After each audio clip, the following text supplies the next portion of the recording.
अभी हम जो चैप्टर पढ़ रहे हैं उसका नाम रासायनिक बलगतिकी है, और कल हमने जहाँ छोड़ा था हमने शून्य कोटि की अभिक्रियाएं जो हैं उसके लिए डेरिवेशन जो था वो कर लिया था।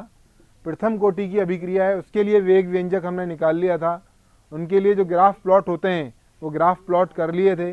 जो इक्वेशन हमारी आई थी मैं वापस से यहाँ लिख रहा हूँ, K1 इज इक्वल टू, ये जो इक्वेशन है ये किसके लिए है आपका वेग नियम, K1 का मतलब प्रथम कोटि की अभिक्रिया का वेग नियतांक 2.303 upon t log a upon a minus x, ये हमारा समीकरण है, जहां ए क्या है अभिकारक की प्रारंभिक सांद्रता और ए माइनस एक्स क्या है टी समय पश्चात बचे हुए अभिकारक की सांद्रता।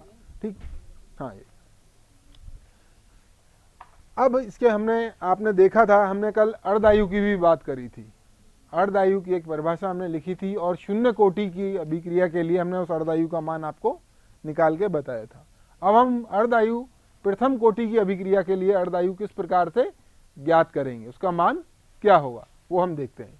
देखिए आप, अर्धायु से मतलब जितने समय के पश्चात अभिकारक अपनी प्रारंभिक सांद्रता का आधा रह जाए, उसकी कंसंट्रेशन क्या रह जाए, हाफ रह जाए। तो कहने का मीनिंग अगर हम अर्धायु निकालेंगे इस वाले इक्वेशन में तो सबसे पहले टी को किससे करेंगे रिप्लेस, टी हाफ से, और एक्स को किससे रिप्लेस करेंगे, ए बाई टू। ए क्या है प्रारंभिक सांद्रता, और अर्धायु पर प्रारंभिक सांद्रता कितनी रह जाएगी, अपनी प्रारंभिक सांद्रता की आधी रह जाएगी। तो ये मान हम इस समीकरण में रख देंगे। तो आप सभी लोग अपनी कॉपियों में इस मान को रखने का प्रयास कीजिए। तो टी हाफ बराबर 2.303 बटे K1 लॉग ए माइनस ए बटे 2, एक्स की जगह मैंने क्या लिख दिया है a बाई 2। इसको आगे सॉल्व करें अगर तो क्या आएगा 2.303 upon K1 log a upon a by 2। Clear यहाँ तक, एक ए में से a बाई 2 जाएगा तो a बाई 2 आपका बचेगा।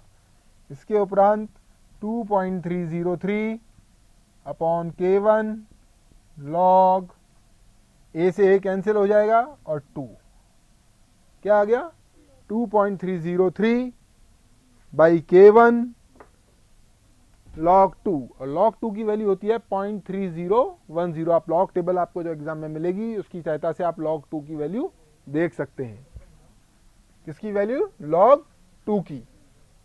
तो log 2 की जो वैल्यू है मैं वापस से यहाँ इक्वेशन को लिखता हूँ, T1/2 अर्धायु प्रथम कोटि की अभिक्रिया के लिए 2.303 बटे K1 log 2 की वैल्यू हम क्या लिख सकते हैं 0.3010। इसको हम जब सॉल्व करेंगे तो ये जो वैल्यू आएगी 0.693 अपॉन K1। क्लियर, यानी प्रथम कोटि की अभिक्रिया के लिए अर्धायु का मान टी हाफ, जितने समय में अभिकारक 50% विघटित हो जाए, टी हाफ का मान 0.693 बटे K1 होता है। ठीक, आगे आपके ये बात समझ में। इस अभिक्रिया को अगर हम देख रहे हैं, इसमें खास बात क्या है इस इक्वेशन के अंदर कि इस अभिक्रिया के अंदर प्रथम कोटि की जो अभिक्रिया है उसके अंदर जो अर्धायु है, जो आपका हाफ लाइफ है, अर्धायु है, वो प्रारंभिक सांद्रता पर निर्भर नहीं करती, ध्यान देंगे। जबकि शून्य कोटि की अभिक्रिया में क्या था, उसके प्रतिलोमानुपाती होती है, निर्भर करती है और उसके प्रतिलोमानुपाती होती है, व्युत्क्रमानुपाती होती है। लेकिन प्रथम कोटि की अभिक्रिया के लिए अर्धायु का मान सांद्रता पर, अभिकारक की सांद्रता पर निर्भर नहीं करता। क्यों नहीं करता, यहाँ कहीं भी a आ रहा है आपका या x आ रहा है, कहीं भी इस इक्वेशन में नहीं आ रहा है। तो T half is equal to क्या हो गया 0.693 अपॉन K1। क्लियर, ये चीज स्पष्ट है तो इसको आप नोट कर लीजिएंगे, T half is equal to 0.693 by K1 अर्धायु का मान। इसके बाद हम एक एग्जांपल लेते हैं, उसके माध्यम से आपको और स्पष्ट समझ में आ जाएगा। रेडियो एक्टिव विघटन। देखिए रेडियो एक्टिव विघटन कैसे होती है अभिक्रिया,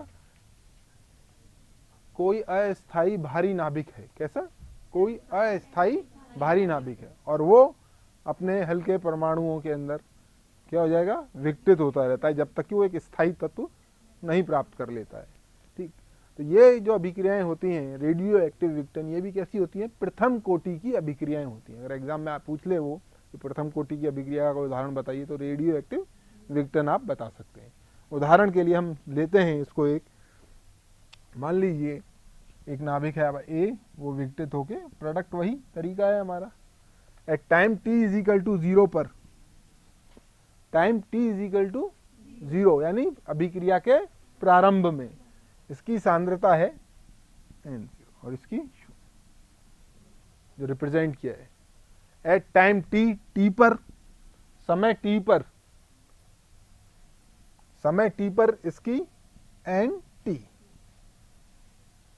ठीक, इसकी मान लीजिए इसमें से कुछ भाग विघटित हो जाता है और उसकी शेष बची हुई सांद्रता कितनी हो जाती है, एन टी। तो हम इस समीकरण को किस प्रकार से लिख सकते हैं, इसके लिए जो वेग व्यंजक है उसका अवकलित रूप हम किस प्रकार से लिखेंगे, minus D by D T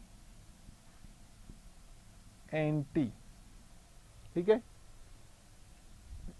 समानुपाती किसके हो जाएगा, कंसंट्रेशन ऑफ रिएक्टेंट। ये क्या हो रहा है, माइनस का चिन्ह किस बात का प्रतीक है कि इसकी सांद्रता समय के सापेक्ष कम हो रही है, समय के साथ साथ क्या हो रही है, इसकी सांद्रता कम हो रही है। तो minus D N T by D T किसके समानुपाती है, अभिकारक की सांद्रता की समय टी पर, एट टाइम टी। या इसको मैं दूसरे तरीके से लिखूं, minus D N T by D T is equal to lambda N T. Lambda N T, lambda क्या है, कांस्टेंट, वेरी गुड। जैसे हमारा वेग नियतांक था वहां पर प्रथम कोटि की अभिक्रिया जब हम बात कर रहे थे तब हम लिखते थे के वन प्रथम कोटि के लिए K1। ऐसे ही रेडियो एक्टिव विघटन में हम कौन सा नियतांक यूज कर रहे हैं, कांस्टेंट लैम्डा, और इसको बोलते हैं हिंदी में क्षयांक। क्या बोलेंगे इसको, क्षयांक या डिसइंटीग्रेशन कांस्टेंट। इंग्लिश में क्या बोलेंगे इसको, डिसइंटीग्रेशन कांस्टेंट या क्षयांक। अब इसको वापस हम सॉल्व करते हैं, माइनस डी एन टी बटे N T is equal to lambda into D T. तरीका वही है। अभी ये कैसा रूप है इसका, अवकलित। कैसा रूप है ये, अवकलित। अब इसका हम क्या करेंगे, समाकलन करेंगे।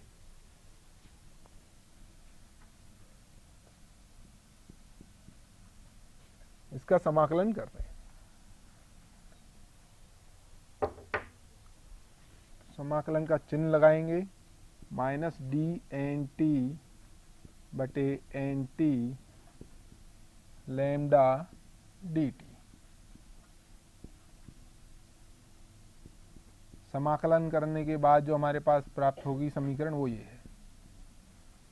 समाकलन के उपरांत जो हमें समीकरण प्राप्त होगी, minus log N T is equal to lambda T plus C, जहाँ सी क्या है, समाकलन नियतांक है। समाकलन नियतांक का मान निकालने के लिए at time T is equal to 0, समाकलन नियतांक का मान कैसे निकालेंगे, अभिक्रिया के प्रारंभ में, अभिक्रिया के प्रारंभ में time T is equal to 0 पर एन टी क्या थी वैल्यू, एन टी की n0 वैल्यू क्या थी, एन टी क्या था, n0। अभिक्रिया के प्रारंभ में जो अभिकारक की सांद्रता कितनी थी, n0। तो ये मान कहाँ रखेंगे हम, इस समीकरण रखें सब मान। तो c बराबर क्या आ जाएगा, माइनस लॉग n 0। ठीक है, तो t बराबर 0 होता है, ये वाली तो 0 हो जाएगी, तो c बराबर माइनस लॉग n0। क्लियर यहां तक, इसके आगे हम बढ़ते हैं, चलें आगे।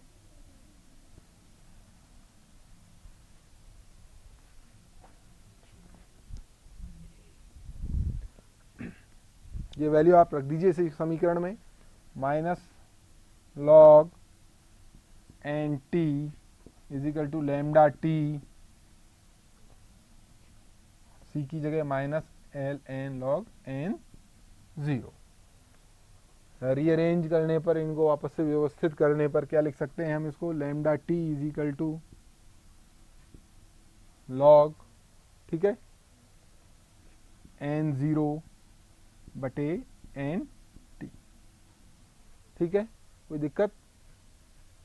इसको इधर ले जाएंगे, किधर लेके जाएंगे इसको, लेफ्ट हैंड साइड पर। लेफ्ट हैंड साइड पर लेके जाएंगे तो ये क्या हो जाएगा, प्लस का plus log N 0 minus log N T, और log M minus log N क्या होता है, लॉग एम बटे लॉग एन होता है। इसलिए मैंने क्या लिख दिया, lambda T is equal to log N 0 बटे एन टी। क्लियर यहां तक, कोई दिक्कत नहीं?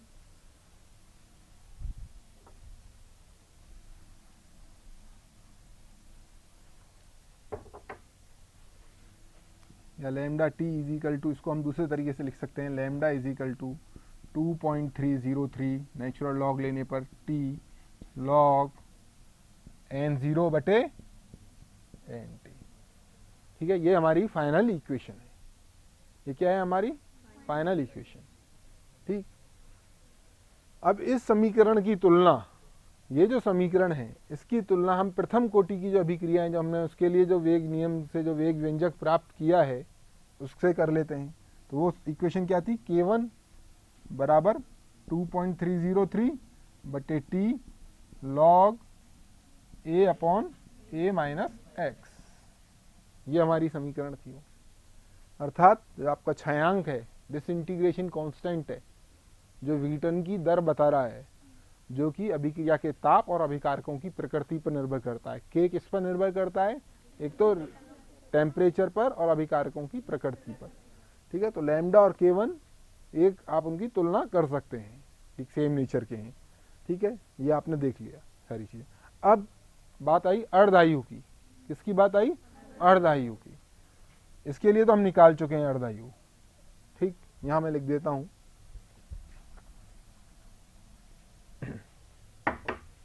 अर्धायु हमने जो निकाली थी वो थी K1 बराबर, सॉरी, टी हाफ बराबर 0.693 अपॉन K1। अब हमारी ये जो आपकी रिएक्शन है, इस रिएक्शन के लिए एन टी बराबर क्या हो जाएगा, एन 0 बाई 2। एन टी बराबर क्या हो जाएगा, इसके लिए जब हम अर्धायु निकालेंगे तो ये वैल्यू यहां पुट कर दीजिए आप। तो टी हाफ बराबर किसी रेडियो एक्टिव जो रिएक्शन है उसकी हम बात कर रहे हैं, तो 2.303 upon lambda log N 0 divided by n 0 by 2। इसको सॉल्व करेंगे तो क्या आएगा, t half 2.303 by lambda log 2। ठीक है, और log 2 कितना होता है, log 2 कितना है, 0.3010। अभी अभी हमने कैलकुलेट किया। तो टी हाफ बराबर 2.303 upon lambda into 0.3010। Very good.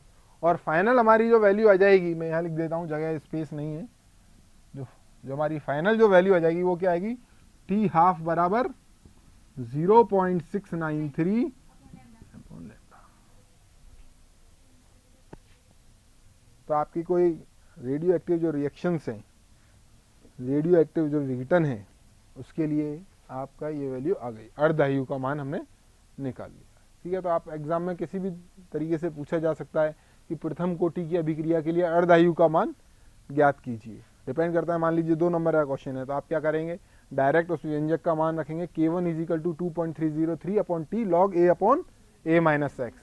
फिर आप लिख देंगे अर्धायु के लिए जो शर्त है कि अभिकारक की सांद्रता प्रारंभिक सांद्रता की आधी रह जाती है, इसलिए x बराबर a/2 और वैल्यू 0.693 बाई के कैलकुलेट करके दिखा देंगे। ठीक है, अब वो स्पेसिफिकली आपसे पूछता है, नहीं रेडियो एक्टिव विघटन के अंदर अर्धायु का मान ज्ञात करिए, तो आप दिमाग में लगाएंगे रेडियो एक्टिव विघटन मतलब प्रथम कोटि की अभिक्रिया। तो आप फिर वो ये जो सूत्र है lambda 2.30 by t log N 0 by n t बराबर एन 0 बाई 2, और वही तरीका है आपका। ठीक, ये हो गया। तो आप ये अर्धायु दोनों प्रकार से निकाल सकते हैं इसका।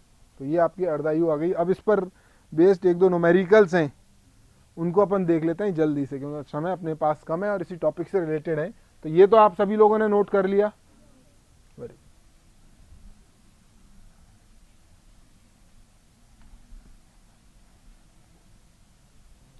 देखिए, अगर कोई मान लीजिए एक प्रथम कोटि की अभिक्रिया है, ध्यान से सुनेंगे, एक प्रथम कोटि की अभिक्रिया, जिसको एक प्रथम कोटि की अभिक्रिया को 90% पूर्ण होने में लगा समय 10 मिनट है। कैसी अभिक्रिया है, पहले ध्यान देंगे, प्रथम कोटि की, उसको 90% पूर्ण होने में लगा समय 10 मिनट है। तो हमें क्या ज्ञात करना है, के क्या है, वेग व्यंजक, वेग स्थिरांक की गणना करनी है। प्रथम कोटि की कोई अभिक्रिया है, उसको 90% पूर्ण होने में लगा समय 10 मिनट है, तो वेग स्थिरांक के की गणना करनी है। ठीक है, आप लोग अपनी कॉपी में करें और मैं यहां पर कर रहा हूं बोर्ड पर। आप देखिए, जो लोग कॉपी में कर रहे हैं, सबसे पहले क्या करेंगे, हम सूत्र को लिखेंगे। के का सूत्र क्या है, 2.303 बटे T log a upon a minus x. ठीक है, ए माइनस एक्स, ए माइनस एक्स क्या है, अभिकारक की बची हुई सांद्रता। ए माइनस एक्स क्या है, 90% भाग तो चला गया उसका, तो बचा हुआ क्या है, 10%। ठीक है, बचा हुआ क्या है, 10%। यानी ए बराबर यदि 1 है, ए बराबर क्या है, 1 है, तो एक्स बराबर 0.9, 90% पूरी हो गई है। क्या हो गया है, 90% पूरी हो गई है। अगर 1 को आप 100% मान रहे हैं, तो कितना भाग चला गया है, 90%। तो 1 का 90% कितना हुआ, 0.9, और a माइनस एक्स कितना हो जाएगा, 0.1। 1 में से 0.9 घटा दीजिए। वापस से देखेंगे, एक प्रथम कोटि की अभिक्रिया है, उसको 90% पूर्ण होने में लगा समय कितना, 90% पूर्ण होने में लगा समय कितना है, 10 मिनट है। ठीक, तो कहने का मतलब ए का मान 1, एक्स कितना है, 90% पूर्ण हो गई है अभिक्रिया, 90% पूर्ण हो चुकी है। तो एक्स बराबर कितना चला गया, मतलब विघटित हो गया जो पार्ट, एक्स क्या है, जो पार्ट विघटित हो गया है, निकल गया है, तो वो कितना है, 90%। तो 1 का 90% 0.9, और a माइनस एक्स कितना बच जाएगा, 1 में से 0.9 घटा दीजिए, 0.1 आ गया। ये वैल्यूज रख दीजिए यहाँ पर सारी।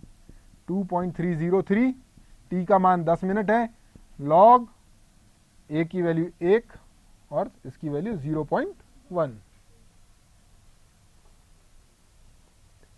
आगे 2.303 बाई 10 लॉग 0.1 हटाइए गुणा 10, लॉग 10। और लॉग 10 की वैल्यू कितनी होती है, लॉग 10 की वैल्यू 1, तो इसका कितना मान आ जाएगा, 0.23।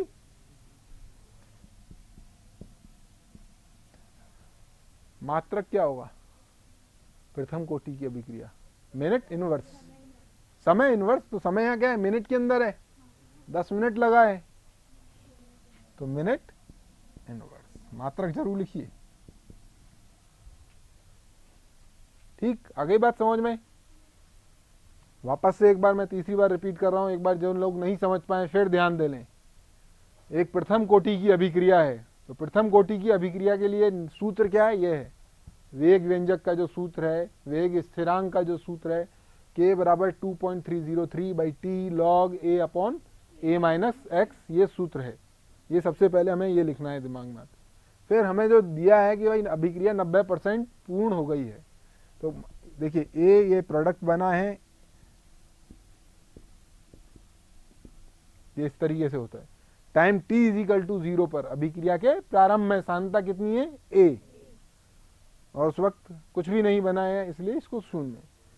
t समय पश्चात a का कितना भाग विघटित हो गया है, a में से x भाग विघटित हो गया है, और बना कितना, x बन गया, जो यहाँ से विघटित हुआ है वो यहाँ बन गया। तो 90% अभिक्रिया क्या हो चुकी है, पूर्ण हो चुकी है। तो x बराबर क्या आ जाएगा, 0.9। 90% पूर्ण हो गई, तो मतलब 90% उत्पाद बन गया है आपका। तो x बराबर क्या आ गया 0.9, a माइनस एक्स, 1 में से 0.9 घटाइए 0.1, वैल्यू रखी। दूसरा न्यूमेरिकल है आप लिखेंगे किसी अभिक्रिया को 90% पूर्ण होने में, किसी अभिक्रिया को, प्रथम कोटि की एक अभिक्रिया है, उसको 90% पूर्ण होने में 60 मिनट लगते हैं। कितने?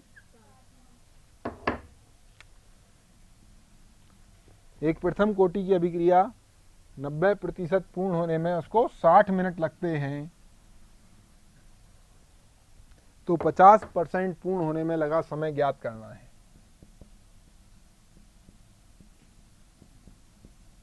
होने में लगा समय ज्ञात कीजिए।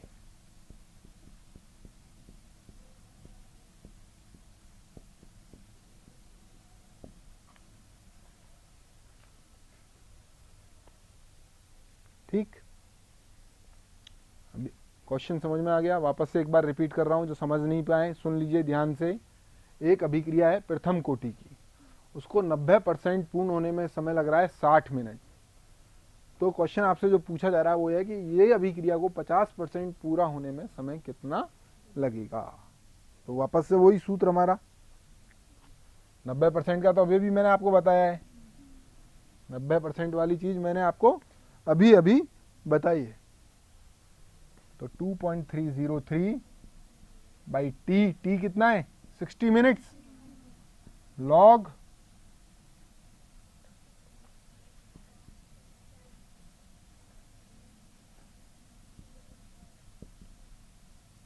ठीक है, कोई दिक्कत तो नहीं है? किसी के समझ में नहीं आ रहा हो तो हाथ खड़ा कर सकता है, अभी मैं बता दूंगा।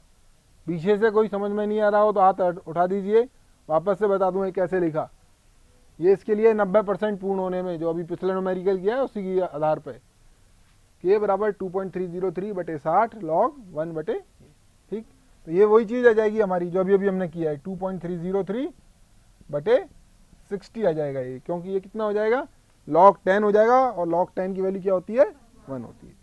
अब बात आ रही है 50%, कितना 50%। 50% के लिए सूत्र क्या है हमारा, टी हाफ, प्रथम कोटि की अभिक्रिया की 0.693 बाई के। क्या है टी हाफ बराबर 0.693 बाई के क्या है आपका वेग स्थिरांक, के का मान कितना है 2.3, यहाँ पुट करिए वैल्यू निकालिए। चलिए इसमें मान रख के याद कीजिए।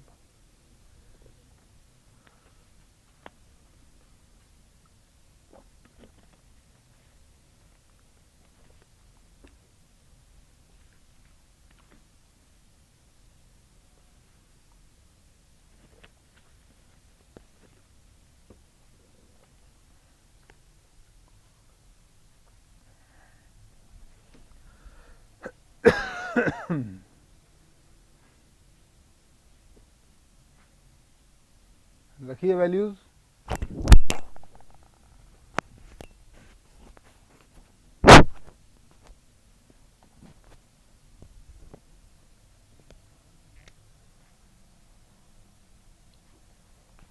जीरो 0.693 के की वैल्यू है 2.303 गुणा 60।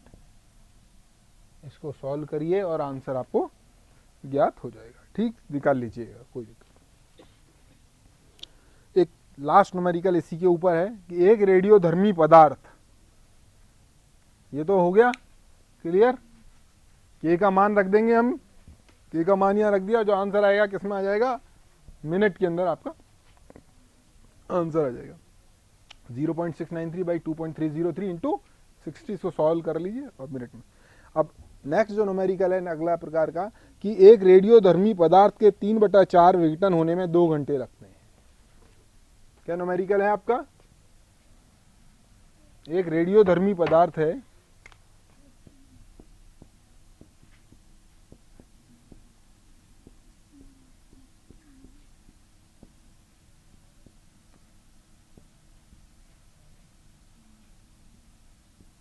के 3/4 भाग को विघटित होने में कितना समय लग रहा है 2 घंटे यानी 120 मिनट। 2 घंटे से तात्पर्य क्या हुआ? 120 मिनट। ठीक, आपको निकालना है अर्धायु। क्या निकालनी है? निकालिए।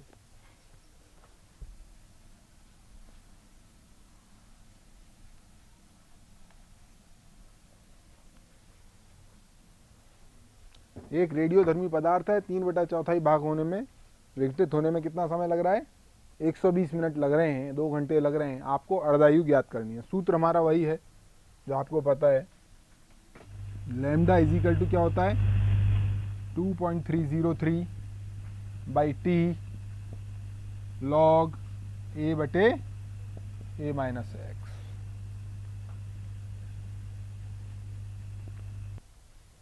या हम इसको दूसरे तरीके से, हमारा जो था 2.303 by t log n0 by nt। जब 3/4 भाग विघटित हो गया तो बचा कितना? nt कितना बचा? 1/4। 3/4 भाग तो क्या हो गया? 3/4 से तात्पर्य समझते हैं 75%। 3/4 का मतलब क्या हुआ? 75%। 75% भाग विघटित हो गया तो शेष बचा हुआ कितना है टी समय पश्चात? 1/4। 1/4 मतलब 25%। तो nt बराबर 1/4। या इसको मैं तरीके से लिखूं तो nt बराबर n0/4। यहां पुट कर दें इसमें वैल्यू 2.303 बाई टी का मान कितना है हमारे पास? 120। 120 लॉग n0 बटे n0/4। सबके समझ में आ रहा है? अब क्या आ जाएगा ये? 2.303 बटे 120 लॉग 4। क्लियर? अब लॉग 4 का जो वैल्यू है वो आप किससे निकालेंगे?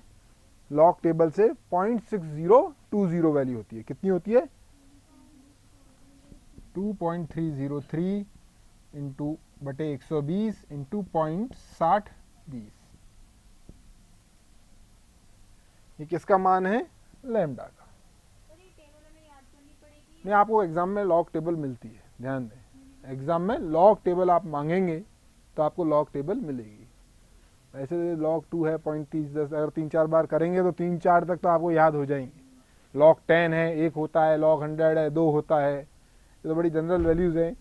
लेकिन अगर आपको कुछ इस तरीके का आ जाती है, कोई ऐसी वैल्यू जो आपको नहीं पता है, लॉग 5 लॉग 8 आ गया, आप कह रहे हो लॉग 0.8 आ गया, कैसे निकालूं? तो उसके लिए लॉग टेबल लीजिए और उसका जो मैथ में आपको बताएंगे सर, उससे वो निकालिए। 10th में बताते हैं मेरे ख्याल से लॉग वगैरह निकालना। ठीक है, तो ये चीज़ें हैं। तो ये वैल्यू आपकी लैम्डा की आ गई। हमें क्या ज्ञात करना है? अर्धायु। अर्धायु का सूत्र हमें बार बार बताने की जरूरत नहीं है, आपको पता है। क्या है अर्धायु का सूत्र? टी हाफ बराबर 0.693 बाई लैम्डा। ठीक है, अर्धायु का सूत्र क्या है? टी हाफ बराबर 0.693 बाई लैम्डा। और लैम्डा का मान निकाल लिया है हमने। तो ये जो लैम्डा का मान है यहां रख देंगे और क्या निकल जाएगा? अर्ध आयु। हो गया कंप्लीट। वापस से देख लीजिए क्वेश्चन को, एक बार रिपीट कर देता हूं। एक रेडियोधर्मी पदार्थ है, उसका 3/4 भाग है, वो विघटित होने में 120 मिनट यानी 2 घंटे लग रहे हैं। क्वेश्चन है कि आपको उसकी अर्धायु ज्ञात करनी है। तो सबसे पहले हम क्या करेंगे? रेडियोधर्मी पदार्थ है तो कैसी अभिक्रिया है? प्रथम कोटि की अभिक्रिया है। तो उसका जो सूत्र है लैम्डा बराबर 2.303 by t log n0 by nt। n0 क्या है? अभिकारक की शून्य समय पर सांद्रता, अभिकारक की प्रारंभ में सांद्रता। nt क्या है? टी समय पश्चात अभिकारक की बची हुई सांद्रता। तो जब 3/4 भाग विघटित हो गया तो बचा कितना? 1/4 भाग। तो nt बराबर क्या आ गया? n0/4। n0/4 वैल्यू पुट करी हमने और वैल्यू कैलकुलेट कर ली। लैम्डा बराबर ये आ गया और हमको सूत्र पता ही है अर्धायु का, टी हाफ बराबर 0.693 बाई लैम्डा। लैम्डा का वैल्यू पुट किया, टी हाफ कैलकुलेट कर लिया। 2 नंबर का 1 नंबर का न्यूमेरिकल आता है, ये आप कर सकते हैं। एक लास्ट न्यूमेरिकल और मैं इसमें बता रहा हूँ आपको।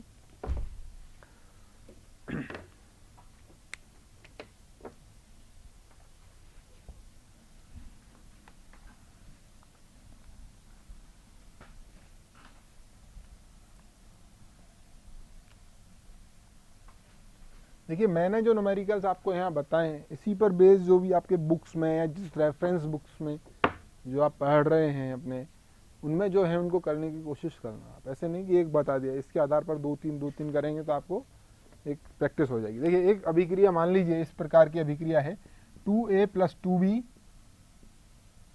और ये अभिक्रिया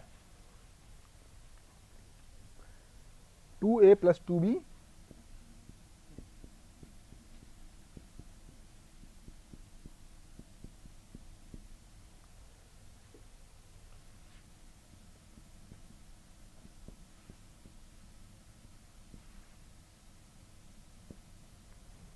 ये सांद्रता और यहाँ अभिक्रिया की दर।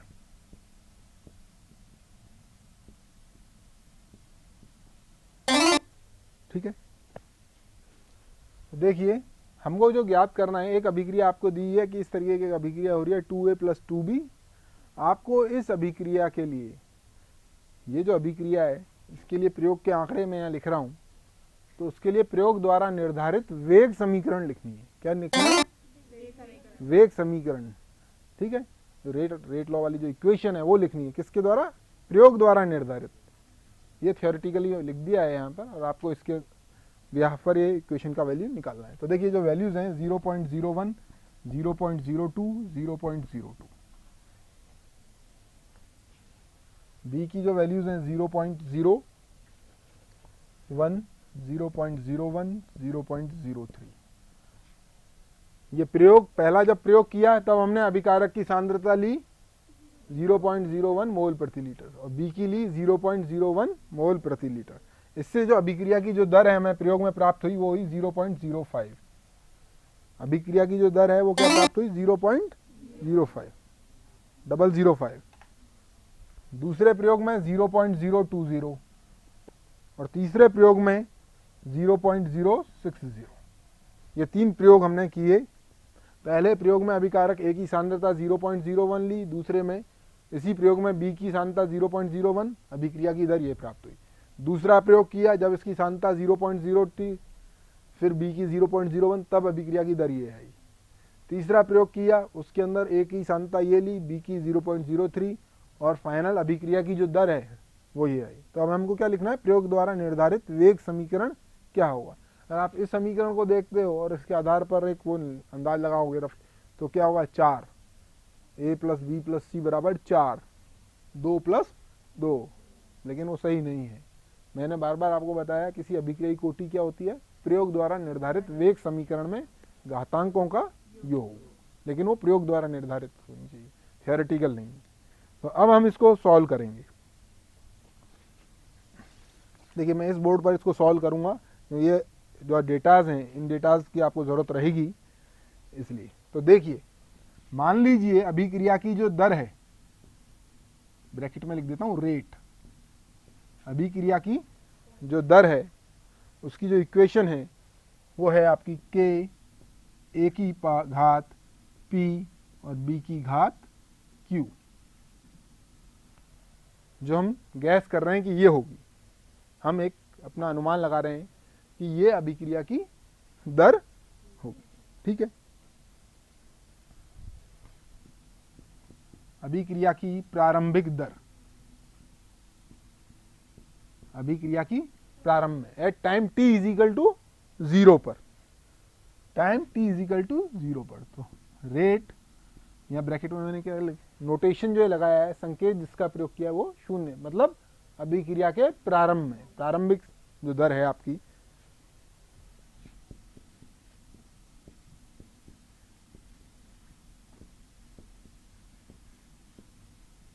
ठीक है, ये 0 से मतलब क्या तात्पर्य है? अभिक्रिया के प्रारंभ में। 0 का क्या मतलब है? अभिक्रिया जब शुरू हो रही है। तो रेट, पहले प्रयोग की बात करते हैं हम। कौन से प्रयोग की बात करते हैं? फर्स्ट प्रयोग। ये आंकड़े आपको दिख रहे हैं फर्स्ट प्रयोग की। पहले प्रयोग की हम बात कर रहे हैं। तो ए की वैल्यू क्या है? 0.01 की घात p। इसी प्रकार से b का मान क्या है? 0 की घात q बराबर अभिक्रिया की दर कितनी है? Very good. पहला प्रयोग, पहले प्रयोग के दौरान। इसी प्रकार से प्रयोग नंबर सेकंड, के वही आंकड़ा देखिए फिर, ए की सांद्रता क्या है? 0.02 की घात p। इसी प्रकार से 0.01 बी की सांद्रता की घात q। और द्वितीय प्रयोग में दर कितनी है? 0.020। तो ये मान लीजिए समीकरण 1 है, ये समीकरण आपका 2 है। ठीक, तो समीकरण 2/1, समीकरण 2 में 1 का भाग देने पर rate 2 by rate 1 is equal to क्या हो जाएगा? के से के कट जाएगा, के से के कट जाएगा, और 0.01 ये कैंसिल आउट हो जाएंगी टर्म्स। जो टर्म कैंसिल आउट होंगी उनको मैं रेड से मार्क कर देता हूं। जो कट जाएंगी आपस में निरस्त हो जाएंगी, वो टर्म निरस्त हो जाएंगी। ठीक, और जो हमारे पास बचा वो है 0.02 की घात p बटे 0.01 की घात p बराबर 0.020 divided by 0.05। Very good, clear? यहां तक कोई दिक्कत तो नहीं है? इसको सॉल्व कर लें। इसको सॉल्व करने पर क्या आएगा? 2 की घात p बराबर 4। देखिए अब ये दोनों समीकरण तो हमने लिख ली थी, फिर भाग दिया, 2/1 किया। समीकरण 2 में 1 का भाग देने पर रेट 2 बाई रेट 1 बराबर 0.02 p divided by 0.01 p is equal to, जो इनकी दर है अभिक्रिया की दर, 0.020 डिवाइडेड बाई 0.005। ठीक है, ये 2 बार कटेगा इससे, घातें सेम है, तो 2 की घात p, 5 चौके 20, तो 4। ठीक, तो 2 की घात p बराबर 4। या मैं इसको दूसरे तरीके से भी लिख सकता हूं, 2 की घात p बराबर 2 की घात 2। 2 की घात p बराबर 2 की घात 2। और आप लोगों को पता होगा, जब आधार समान होते हैं तब उनके घातों की तुलना कर सकते हैं। आधार क्या है यहाँ पर? समान। आधार क्या है यहाँ पर? बेस क्या है? 2। तो उनकी घात क्या है? p बराबर 2। तो p का मान हमने क्या ज्ञात कर लिया है? 2। शाबाश, p का मान हमने ज्ञात किया है 2। आगे बात समझ में? मैं वापस से इसको रिपीट कर रहा हूं। हमने एक एज्यूम किया, हमने एक माना कि मान लीजिए अभिक्रिया की दर की जो इक्वेशन जो हम निकालने वाले हैं वो है k a की घात p b की घात q। अभिक्रिया के प्रारंभ के पास, जो अभिक्रिया शुरुआत होती है, उसके आंकड़े हमारे पास यहाँ पर दिए हुए हैं। ये आंकड़े किसके हैं? अभिक्रिया जब प्रारंभ हो रही है, प्रारंभिक सांद्रता के आंकड़े। तो रेट 1, तो ये मैंने 0 से तात्पर्य क्या है यहाँ पर? प्रारंभिक। तो रेट 1 बराबर k, उसकी मान सांद्रता a 0.01, फिर b का 0.01 की घात q। इसी प्रकार द्वितीय के लिए, और अभिक्रिया की दरें हमने लिख दी हैं समीकरण 2 में। समीकरण 1 का भाग लगाएंगे, सॉल्व करेंगे, तो p बराबर 2 का मान प्राप्त हो जाएगा।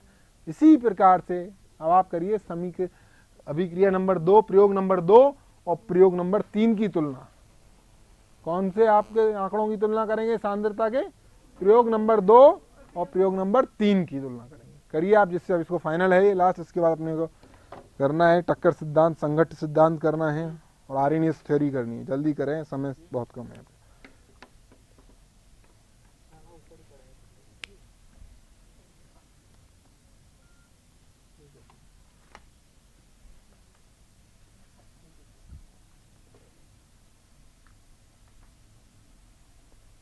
अभिक्रिया 2 और सॉरी समय अपना प्रयोग नंबर 2 और प्रयोग नंबर 3 की तुलना मैं इधर लिख रहा हूं। इसी के नीचे आप देखेंगे रेट 2 डिवाइडेड बाई रेट 3 भाग दिया 3 का के एक ही 0.02 जो निकालने हैं वो निकाल के रख लें अपनी कॉपी में और टैली करेंगे 0.01 की घात क्यू और रेट 3 क्या है के 0.02 की घात पी 0.03 की घात क्यू। अभिक्रिया की दर भी लिखेंगे सामने 0.020 0.060। ठीक है, समीकरण 1 और 2 वो थे तो इनको नंबर डालते हैं हम 3 और 4। 3 और 4 क्या डाल दिया हमने समीकरण नंबर 3 और 4। अब कर लीजिए आप समीकरण 4/3 कर लीजिए। समीकरण 4 में 3 का भाग देने पर समीकरण 4 में समीकरण 3 का भाग देने पर क्या आएगा आपके समीकरण 3 में 4 का भाग देने पर 0.03 की घात क्यू बटे 0.01 की घात क्यू बराबर 0.060 0.020। ठीक है, या 3 की घात क्यू बराबर 3। तो क्यू बराबर क्या आ गया हमारे पास क्यू बराबर आ गया 1। तो देखिए पी बराबर भी आ गया हमारे पास और क्यू बराबर भी आ गया। तो हम अभिक्रिया की जो इक्वेशन है जो प्रयोग द्वारा निर्धारित जो उसकी इन आंकड़ों के द्वारा जो निर्धारित जो समीकरण है वो हम लिख सकते हैं। वो समीकरण क्या हो जाएगी यहां पर के ए की घात क्या है 2 और बी की घात क्या है 1 और इस आधार पर जो समीकरण होगी वो क्या होगी 2a plus B product. P से तात्पर्य क्या है उत्पाद प्रोडक्ट। आगे बात समझ में आपके ये चीज क्लियर है किस तरीके से हमने किसी भी जो समीकरण है प्रयोग द्वारा निर्धारित जो समीकरण है वेग समीकरण है रेट लॉ वाली जो इक्वेशन है उसको हम किस तरीके से निकालेंगे। आपके पास डेटा दिया होगा पहली दूसरी कर लीजिए दूसरी तीसरी कर लीजिए पहला तीसरा भी हो सकता है दूसरा पहला हो सकता है। तो उस तरीके से आपको और फिर उनका आपस में भाग देकर और इस तरीके से चीज़ें निकालनी। तो इसका भी प्रैक्टिस करिएगा आप। एक न्यूमेरिकल मैंने बता दिया है 3-4 तरीके के इस पर आप अपनी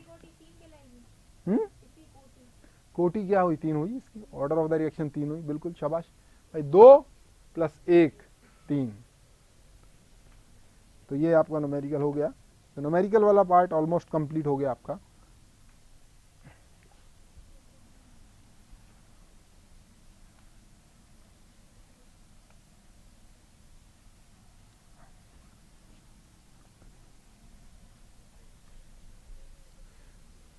एक मिनट हेलो हाँ बोले आप हेलो हाँ आप बोलिए मैं सुन रहा हूँ। हाँ हेलो मेरी आवाज़ सही नहीं आ रही है। हेलो हेलो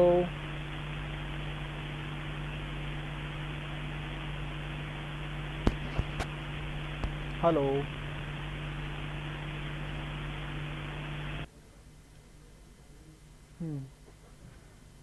क्या करें कंटिन्यू करें। हाँ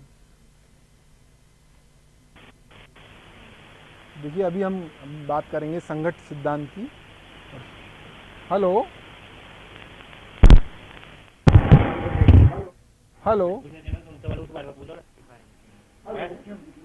तुमने पूछना चाह रहे थे क्या पहले वाले तो थोड़ा बता देगा तो पूछ रहा हेलो पूछ लो हेलो जिसका से पूछ हेलो हेलो हाँ बेटा बोलो आप। हेलो हाँ बोलिए आपकी आवाज़ आ रही है। जी सर एक बार इसको दोबारा समझा दीजिए सर इस क्वेश्चन को। अच्छा ये जो क्वेश्चन आपने नोट किया है क्वेश्चन आपने क्या अपनी कॉपी के अंदर ये क्वेश्चन नोट किया था क्या? जो आपको मैंने क्वेश्चन बताया है यहाँ ब्लैक बोर्ड पर समझाया है, ये आपने क्या कॉपी में नोट किया है? हेलो, हाँ आप बोलिए, आपकी आवाज सुनाई देगी जब आप बोलेंगे। जी सर, ये क्वेश्चन आप एक बार दोबारा सॉल्यूशन से इसको समझा दीजिए सर पूरा। अच्छा, वापस से समझाना है इसका? ये मैं समझा दूंगा। अभी क्या है कि अपने पास समय थोड़ा कम बचा है। अगर अपने पास जो लेक्चर है उसके लास्ट में 2-3 मिनट बचेंगे तब मैं रिपीट करूंगा इसको एक बार वापस से। आप निश्चिंत रहिए, अब मैं इसको रिपीट करूंगा लास्ट के 2-3 मिनट्स में। वो पूरा न्यूमेरिकल वापस से बताना पड़ेगा, 5-7 मिनट लगेंगे।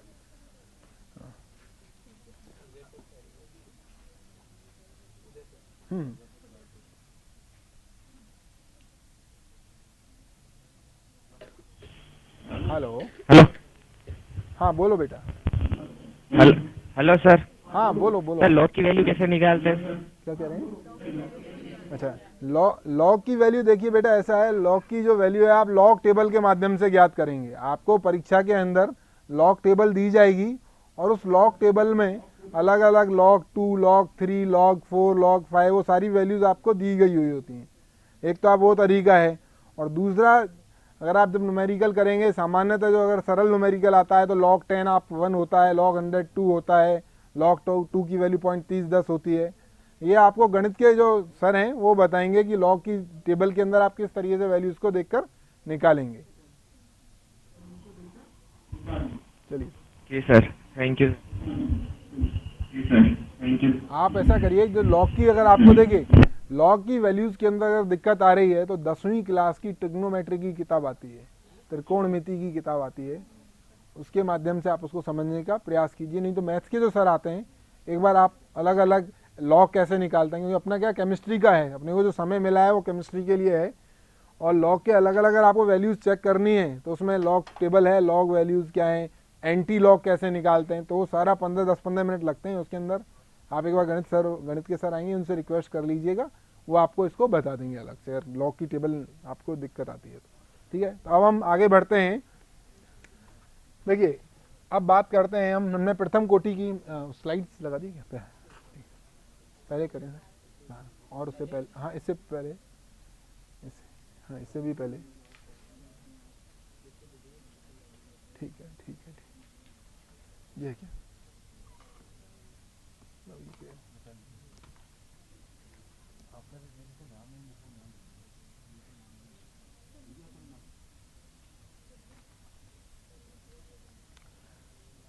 देखिए, हम बात कर लेते हैं पहले आर्हेनियस के सिद्धांत की। किसका? आर्हेनियस का सिद्धांत। तो कोई भी देखिए अभिक्रिया है, हम बात कर रहे थे कि अभिक्रिया किन कारकों से प्रभावित होती है, तो उसमें एक मुख्य कारक था ताप। जब मैंने बताया था कि ताप के माध्यम से क्या होता है, अभिक्रिया की दर में वृद्धि होती है। तो इसको जो स्पष्ट किया और अधिक स्पष्ट किया वो आर्हेनियस नाम के एक वैज्ञानिक थे, उन्होंने इसको स्पष्ट किया, और उनके आधार पर ही इस सिद्धांत का नाम है आर्हेनियस का सिद्धांत। आर्हेनियस का सिद्धांत। आर्हेनियस ने क्या किया, उन्होंने वेग नियतांक के, आर्हेनियस ने वेग नियतांक के और ताप के मध्य, यानी इस के और इस टी के मध्य, वेग नियतांक के और टी के मध्य एक संबंध स्थापित किया, और वो संबंध क्या था? चरघातांकी। यानी किसी भी अभिक्रिया की जो दर में ताप बढ़ाने से क्या होती है? चरघातांकी रूप से वृद्धि होती है। उन्होंने ये इसको समझाया। तो k बराबर a e की पावर माइनस ई ए अपॉन आर टी, ये हमारी इक्वेशन है आर्हेनियस। जहां ई ए क्या है आपके? ई ए के क्या बोलते हैं इसको? सक्रियण ऊर्जा। सक्रियण ऊर्जा। टी क्या है आपका? परम ताप। ए क्या है? पूर्व चरघातांकी गुणक। पूर्व चरघातांकी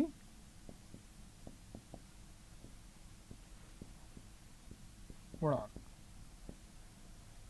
के आपको पता ही है, वेग व्यंजक है, आपका वेग स्थिरांक है, रेट कांस्टेंट है। के क्या है? वेग स्थिरांक। तो आर्हेनियस का समीकरण के बराबर ए ई की power minus E upon R T.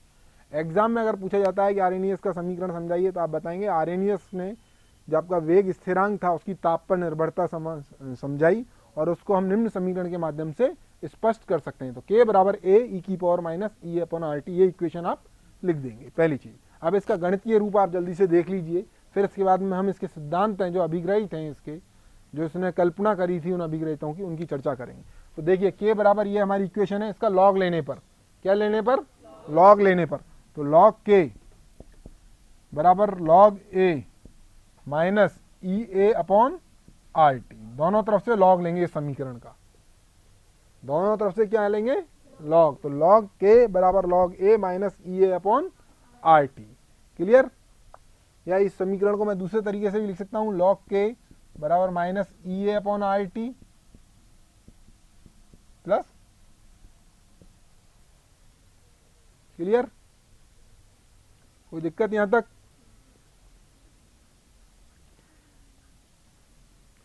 और नेचुरल लॉग लेने पर इसका जो रूप आएगा, आर्रेनियस जो समीकरण है, लॉग k बराबर माइनस ई ए upon 2.303 R T plus log ए।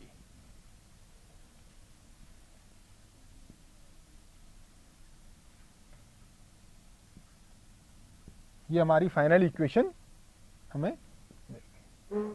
अब इसको y is equal to M X plus C, जो हमारा इक्वेशन है, मूलभूत इक्वेशन है जिसके माध्यम से हम ग्राफ प्लॉट करते हैं, y is equal to M X plus C, उसके माध्यम से हम इसका भी ग्राफ प्लॉट कर सकते हैं। हाँ, कोई दिक्कत नहीं है, तो आप एक तरीका है। देखिए आप, अगर हम ग्राफ प्लॉट करते हैं तो इस तरीके का ग्राफ हमें प्राप्त होगा। ये जो ग्राफ है आपका, जो आपको इस पर स्क्रीन पर दिखाई दे रहा है, लॉग के और 1/t के मध्य, लॉग के और 1/t के मध्य जो ग्राफ प्लॉट किया है हमने, ये आपका इसका अंतःखंड क्या है, log A, y is equal to M X plus C. तो c क्या है आपका, ये अंतःखंड लॉग ए, ये क्या है, इसका अंतःखंड है। ग्राफ किस किस के बीच में है, लॉग के और 1/t, तो इसका ढाल क्या हो जाएगा, माइनस ई ए अपॉन 2.303 इंटू आर, माइनस ई ए अपॉन 2.303 इंटू आर, ये क्या हो जाएगा, इसका ढाल हो जाएगा। तो इस प्रकार से ये आपका एक कर्व प्राप्त होगा इसको, ये आपका इसका लॉग रूप है। इस पर भी न्यूमेरिकल पूछ लिए जाते हैं, आपसे एक्टिवेशन एनर्जी निकलवा सकता है। तो इसका जो है वो मैं बता देता हूँ आपको किस तरीके से आप इसको करेंगे अगर न्यूमेरिकल इसमें आ जाए तो।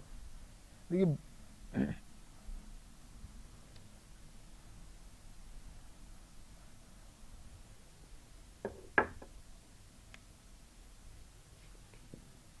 दो अभिक्रिया है, मान लीजिए एक तो आपका इक्वेशन है इस तरीके का, log k1 minus E A upon 2.303 are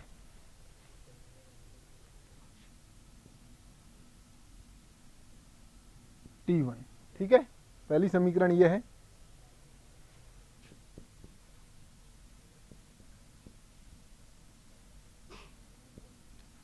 यानी कहने का मतलब ताप T1 पर अभिक्रिया का वेग स्थिरांक K1 है।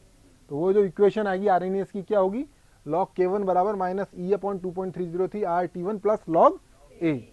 ए क्या है, पूर्व चरघातांकी गुणक। पूर्व चरघातांकी गुणक से तात्पर्य क्या है, इसको बोलते हैं प्री एक्सपोनेंशियल फैक्टर। तो इसको किससे निकालते हैं, नंबर ऑफ कॉलिजन्स, जो आपकी नंबर ऑफ संघट्ट जो हो रहे हैं, जो टक्करें हो रही हैं, उनकी आवृत्ति बोलते हैं। इसको क्या बोलते हैं, टक्करों की आवृत्ति। अगर ए को बोलेंगे तो टक्करों की आवृत्ति। तो पहली इक्वेशन ये।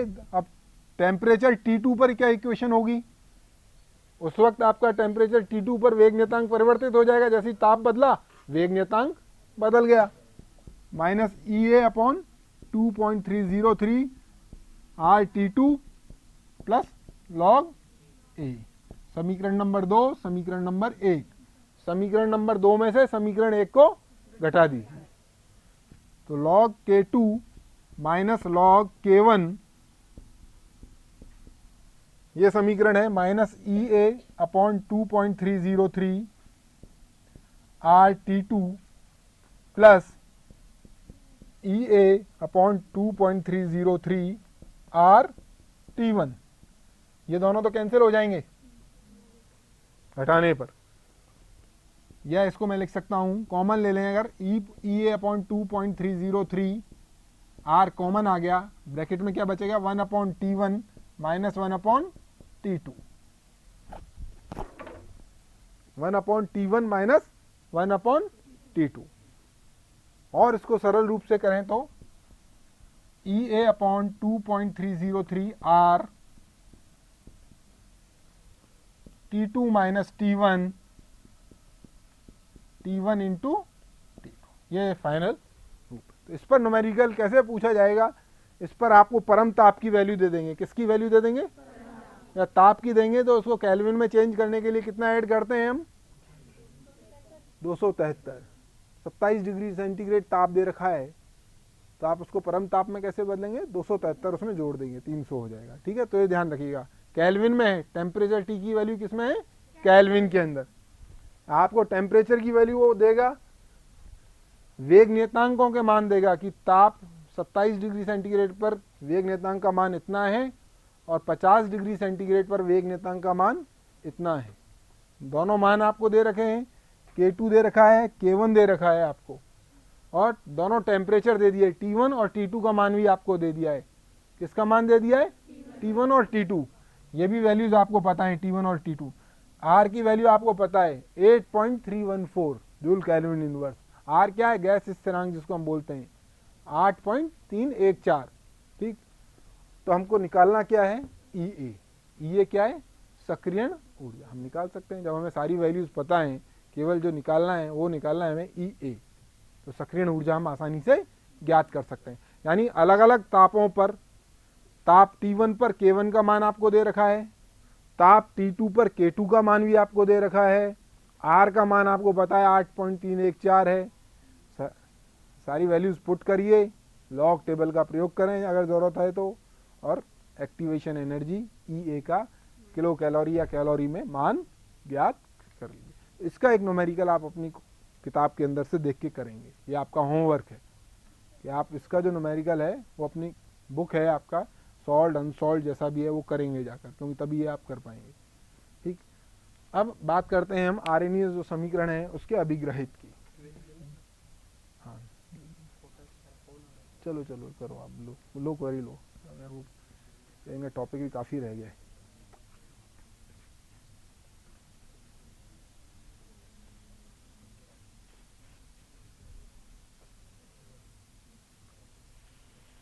हेलो हेलो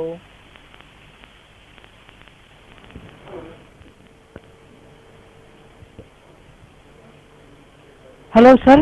हाँ बेटा बोलो। सर इसमें अपन लोग का मान पॉइंट में कितनी संख्या के बाद तक रख सकते हैं?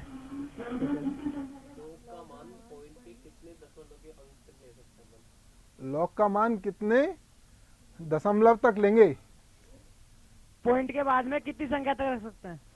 देखिए इसके बारे में तो मैं आपको एग्जैक्ट नहीं बता सकता हूँ, केमिस्ट्री से इसमें है आपका, तो वो पूछिए। लॉग के बारे में मतलब जो मैंने आपको बताया, आप लॉग टेबल को कंसीडर करिए, उसके बारे में नहीं। आप कोई केमिस्ट्री का इसमें सक्रियण सिद्धांत है जो आपका ये ऑरेनियस का, इसमें कोई आपकी समस्या है तो वो बताएं, वो आप मैथ्स के सर से पूछेंगे कि लॉग टेबल का किस तरीके से प्रयोग करना है। नहीं सर, अभी इसमें अपन ने इसके जस्ट पहले वाले सवाल में पॉइंट के बाद में 4 संख्या तक अपन ने इसमें मान रखा था, तो 2 तक भी रख सकते हैं क्या? पॉइंट लॉग 4 का मान 0.60 भी रख सकते हैं, 0.60 नहीं, लॉग जो, हाँ लॉग 2 की जो वैल्यू है आपने वो जो वैल्यू है वो आपका 4 जो डेसिमल है वहां तक लिखेंगे आप।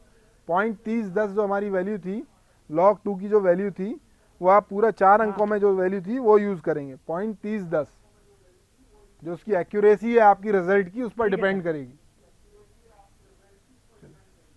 ठीक है सर। लॉग्स में क्या है, इनको 10वीं के अंदर लॉग की चीजें बताना बड़ा जरूरी है, कैलकुलेशन में ये काम आते हैं, अभी गणित के अंदर बताएं। चलिए ठीक है। इससे पिछला वाला 1 मिनट। देखिए आर्यनीय सिद्धांत के मुख्य जो अभिग्रहित हैं उसकी बात करें हम, तो जो उसके आर्यनियस ने जो अपना सिद्धांत दिया, सिद्धांत क्या था कि वेग व्यंजक की ताप पर निर्भरता, ठीक है। तो उसके अलग अलग ये थे कि सबसे पहले जो अणु हैं वो क्या करते हैं, आपस में टकराते हैं। अणु क्या करते हैं, आपस में टकराते हैं, और टकराने से क्या करते हैं, सक्रियण ऊर्जा की प्राप्ति करते हैं। क्या करते हैं, सक्रियण ऊर्जा की प्राप्ति करते हैं। अब सक्रियण ऊर्जा जितनी कम होगी उतने ही अधिक अणु क्या होंगे, सक्रिय होंगे। जो ऊर्जा कितनी कम होगी, सक्रियण ऊर्जा जितनी कम है उतने ही अणु आपस में टकराएंगे, और टकराकर क्या करेंगे, उत्पाद बनाने का प्रयास करेंगे। ताप बढ़ाने से सक्रिय अणुओं के अनुपात पर प्रभावी असर पड़ता है। मतलब बहुत सारे अणु हैं, उसमें से कुछ अणु तो ऐसे हैं जो सक्रिय नहीं है, यानी सक्रिय नहीं से मतलब उनके पास उतनी ऊर्जा नहीं है जिससे वो सक्रिय ऊर्जा की प्राप्ति कर सकें, तो वो कैसे हो गए, असक्रिय अणु हो गए। और सक्रिय अणु कौन से हैं, जिनके पास सक्रिय ऊर्जा के बराबर ऊर्जा है। तो कहने का मतलब ताप बढ़ाने से सक्रिय जो अणु हैं उनके अनुपात में प्रभावी वृद्धि होती है।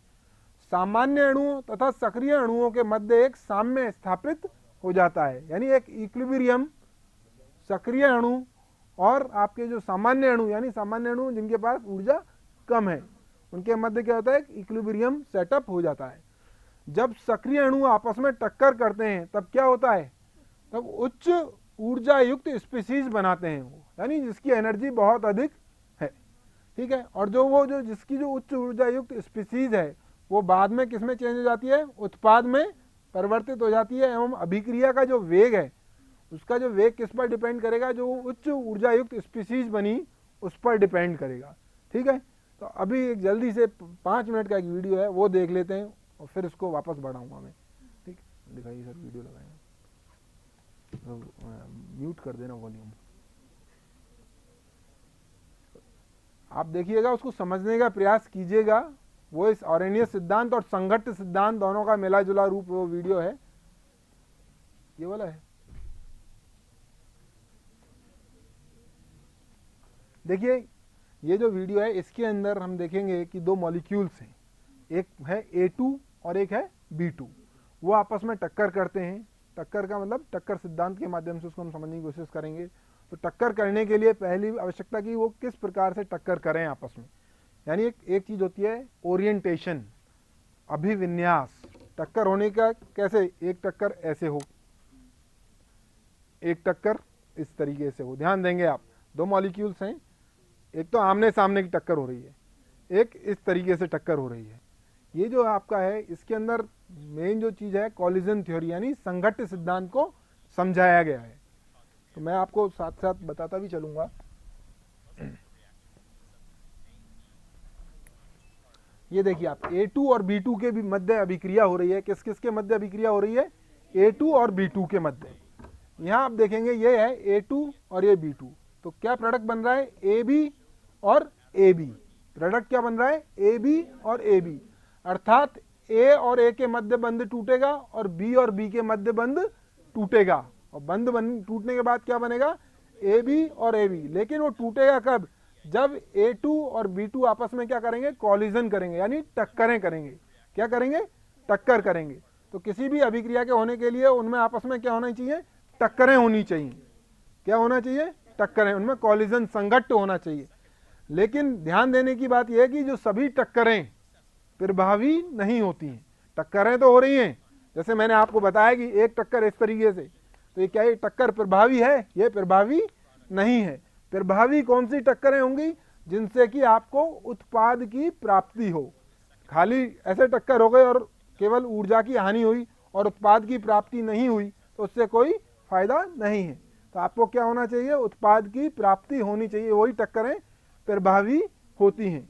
तो अब वो टक्करें कौन सी होंगी जो प्रभावी होंगी, ये कैसे पता लगेगा, तो जो आपके A2 और B2 के मध्य जो अभिक्रिया यहाँ हो रही है उसमें किस तरीके की चीज होनी चाहिए, तो उसमें उनका प्रॉपर ओरिएंटेशन, यानी प्रभावी अभिविन्यास।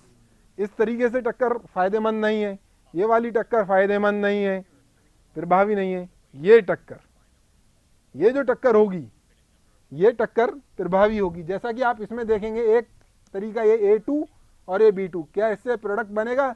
नहीं बनेगा, क्योंकि इनका प्रभावी अभिविन्यास नहीं है। ये आमने सामने, ये भी नहीं, लेकिन जैसा हम बोलते हैं समपार्श्विक अपन बोलते हैं उसको, उस तरीके से हो रही है टक्कर। इससे क्या होगा? प्रोडक्ट की प्राप्ति होगी।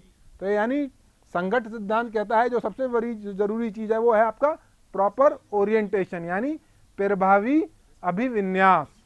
पहली चीज जो आवश्यकता है, यानी प्रभावी अभिविन्यास होना बहुत आवश्यक है, क्योंकि किस दिशा से टक्करें कर रहे हैं। दूसरा जो चीज इंपॉर्टेंट चीज है, पार्टिकल नीड्स टू हैव, यानी जो आपके मॉलिक्यूल्स हैं जो आपस में टक्कर कर रहे हैं उनके मध्य एनफ स्पीड, यानी पर्याप्त वेग से वो टकराने चाहिए। अब पर्याप्त वेग से तात्पर्य क्या है? पर्याप्त वेग कहाँ आता है? हाफ mv², यानी काइनेटिक एनर्जी। और एनर्जी से तात्पर्य क्या हुआ? Activation energy. तो पहली आवश्यकता क्या हुई आपकी कि उसका प्रॉपर ओरिएंटेशन होना चाहिए, और दूसरा उसके पास एक न्यूनतम मात्रा में ऊर्जा होनी चाहिए उन मॉलिक्यूल्स के पास। वो जो मॉलिक्यूल्स हैं उनके पास न्यूनतम मात्रा में ऊर्जा होनी चाहिए, और उसको क्या बोलते हैं? Activation energy. हिंदी में बोलेंगे उसको सक्रियण ऊर्जा। तो संगत सिद्धांत कहता है कि दो चीजों की अत्यंत आवश्यकता होती है जब कोई भी टक्करें होती हैं और उससे रासायनिक उत्पाद की प्राप्ति हो। पहला प्रॉपर ओरिएंटेशन यानी अभिविन्यास, और दूसरा एक्टिवेशन एनर्जी, सक्रियण ऊर्जा। अगर ये दोनों चीजें आपके नहीं हैं तो आपको अभिक्रिया में उत्पाद की प्राप्ति नहीं होगी। तो यानी सही अभिविन्यास से जब तक वो टकराएंगे नहीं तो आपका उत्पाद नहीं मिलेगा। इसलिए जो सक्सेसफुल कॉलिजन्स होते हैं, यानी जो प्रभावी, जो सफल जो संघट्ट होते हैं, उनको कई बार क्या कहते हैं? प्रभावी कॉलिजन्स, प्रभावी संघट्ट, क्योंकि वो प्रभावी संघट्ट वही होंगे जो सक्सेसफुल होंगे। तो आप ये देख लीजिए, आपकी सक्सेसफुल कॉलिजन अगर हो रहा है तो A2 ये है आपका A मॉलिक्यूल है, A और A, ये B और B है, आमने सामने टकराए तो AB और AB की प्राप्ति हुई। तो इससे आपको ये जो वीडियो है इससे आपको ये समझ में आ गया होगा कि जो संघट्ट सिद्धांत हैं उनमें किन चीज़ों की आवश्यकता होती है। और इसमें जो सबसे बड़ी इंपॉर्टेंट जो चीज़ बात कर रहे थे, क्या ये डायरेक्ट बन जाता है? ये सीधे A2 और B2 आपस में डायरेक्ट बन जाते हैं? नहीं, इसके बीच में एक संक्रमण अवस्था आती है। संक्रमण अवस्था जब बंध आंशिक रूप से टूट जाते हैं और आंशिक रूप से बने रहते हैं। टूटेंगे A और A के बीच में और बनेंगे, इसको म्यूट रोकिए, स्टॉप करिए इस वीडियो के बाद। टूटेंगे किस किस के बीच में?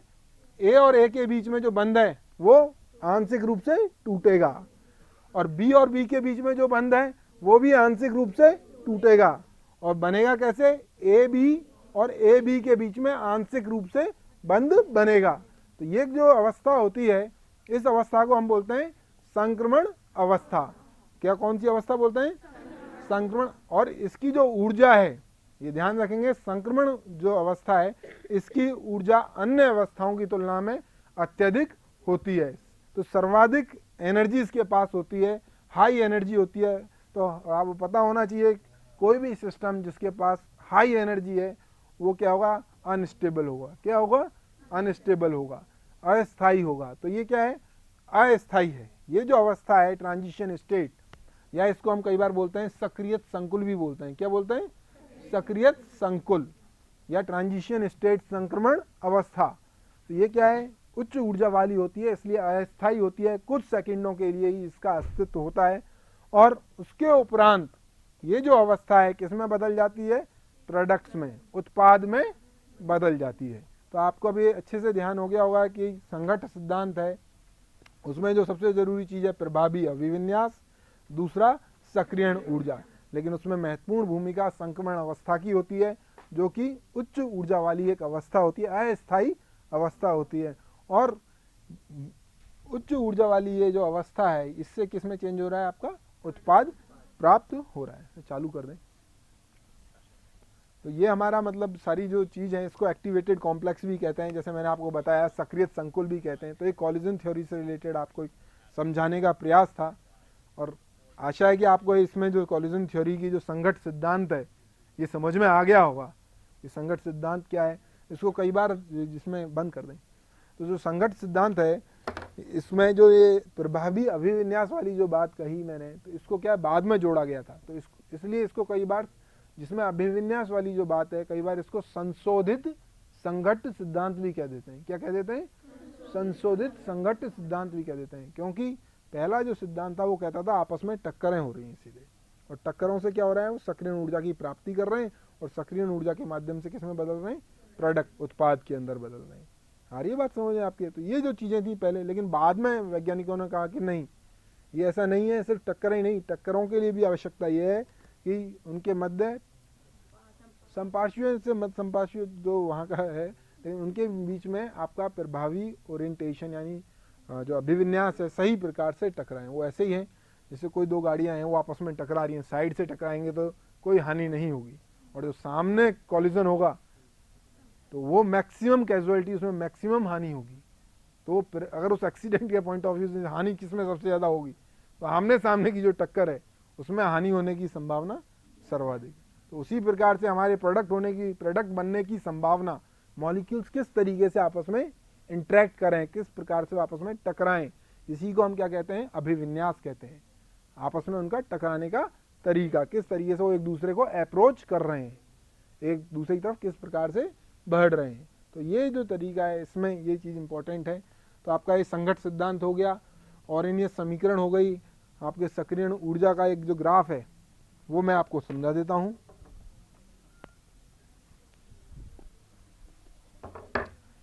हालांकि इसको अपन पहले भी देख चुके हैं। इधर तो आपका क्या है, ऊर्जा, और इधर है अभिक्रिया के निर्देशांक।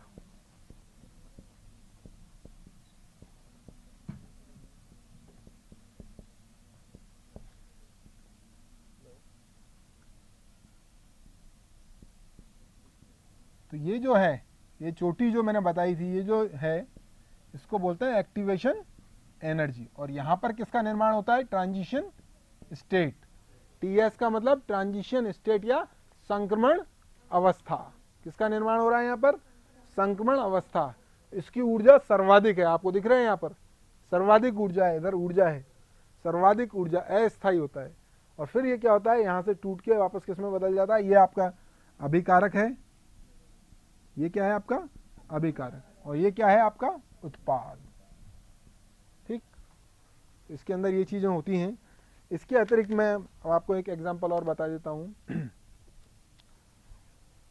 और वो जो इक्वेशन थी आपने देख लीजिए, A2 प्लस B2, और जो प्रोडक्ट बन रहा था 2AB, वो क्या है इस तरीके से, बेसिकली A और A के बीच में एक मजबूत बंध है, B और B के बीच में एक मजबूत बंध है।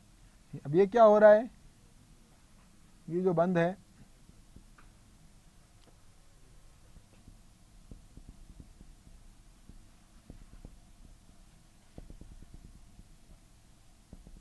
ये क्या है आपका ट्रांजिशन स्टेट। ये क्या है आपका ट्रांजिशन स्टेट को क्या बोलते हैं हिंदी में, संक्रमण अवस्था।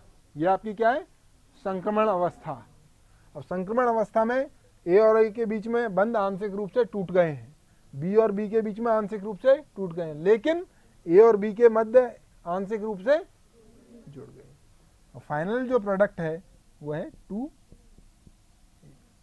ये अंतिम उत्पाद है आपका। तो ये क्या है आपका संघट्ट सिद्धांत का एक रूप।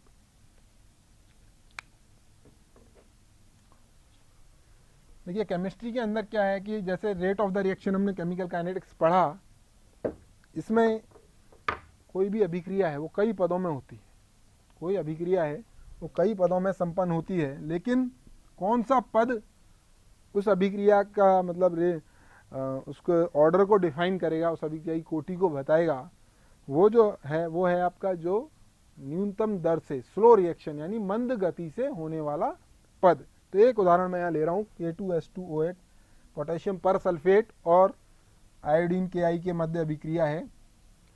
पोटेशियम पर सल्फेट और KI के मध्य जो अभिक्रिया है इसको आप देख लीजिए, पोटेशियम सल्फेट प्लस आयोडीन का निर्माण हो रहा है इसमें। ठीक, K2SO4 प्लस आयोडीन का निर्माण हो रहा है। अब इस अभिक्रिया को देखें तो आपको तृतीय कोटि की प्रतीत होती है, कैसा लगता है तृतीय, लेकिन वास्तव में तृतीय कोटि की अभिक्रिया नहीं है, ये क्या है द्वितीय कोटि की अभिक्रिया है। कैसी है, द्वितीय कोटि की अभिक्रिया है।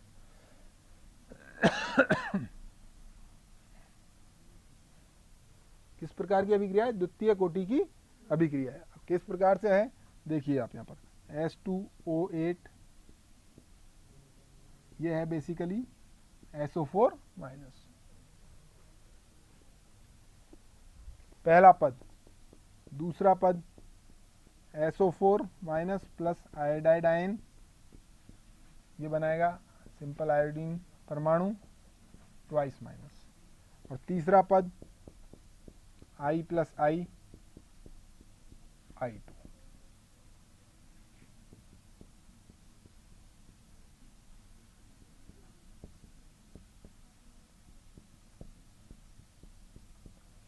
तो अभिक्रिया आपकी क्या है? पोटेशियम पर सल्फेट। ये आप एक एग्जाम में पूछ सकते हैं, कॉम्पिटिटिव एग्जाम्स में, आईआईटी में या AIEEE में या मेडिकल एग्जाम्स में पूछा जा सकता है इस तरह का क्वेश्चन कि ये अभिक्रिया है आपके पोटेशियम पर सल्फेट और KI पोटेशियम आयोडाइड के मध्य एक अभिक्रिया हो रही है।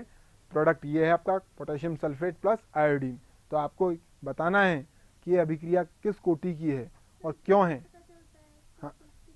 हाँ, तो वही तो मैं बता रहा हूँ आपको। ये अभिक्रिया आप देखें कैसे पता लगा। पहला जो इसमें पद होगा वो पता लगता है, मैंने बताया, आप ऐसे नहीं पता लगा सकते, वो है प्रयोग द्वारा निर्धारित, थ्रू एक्सपेरिमेंट। आप केवल उसको इक्वेशन को देखकर जज नहीं कर सकते, आपको पता होना चाहिए कि इसके स्टेप्स कौन से हैं। अगर आपको पता नहीं है तो आप नहीं बता सकते। डायरेक्ट ऐसे नहीं कि मैंने इक्वेशन लिख दी, आपसे पूछ लिया और आपने कहा सर 3 होगी 4 होगी, नहीं। ध्यान देंगे कि कोई भी जनरली हम प्रथम कोटि पढ़ते हैं, द्वितीय कोटि, तृतीय, लेकिन तृतीय कोटि एवं अन्य उच्च उससे ऊपर ऑर्डर यानी चौथा, पांचवा, छठा, तृतीय या उससे ऊपर की होने की संभावना कम होती है। यानी 3 मॉलिक्यूल्स या 4 मॉलिक्यूल्स एक साथ टकराएं अलग अलग, तो वो उसकी संभावना अत्यंत कम होती है।